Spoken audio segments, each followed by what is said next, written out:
अच्छा ठीक है बहन, नल का मैंने खोल लिया, फिर मैं चलता हूँ। अरे भाई आप 2 मिनट रुक जाते तो मेरे हस्बैंड आ जाते। लो वो आ भी गए। अरे ये हरामखोर कहाँ से आ टपका, अब इसको भी कोई गोली कराता हूँ। आखिर लाखों रुपए का सोना है इस नलके में। अरे ये नलका कहाँ लेके जा रहे हो? इसको तो यहीं पे ठीक करना था।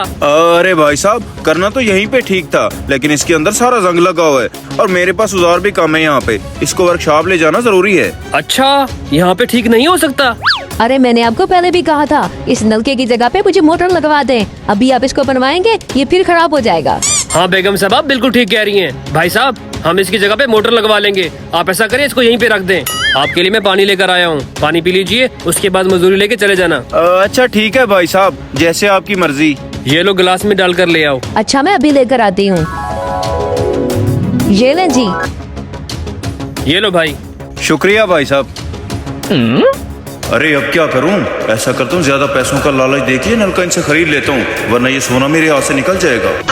अरे भाई साहब, इस पुराने नलके का आपने क्या करना है? आप ऐसा करें, ये मुझे बेच दें, मैं किसी न किसी गरीब आदमी को ठीक करके लगा दूंगा। वो आपको और आपके बुजुर्गों को ढेर सारी दुआएं देगा। और क्या चाहिए आपको?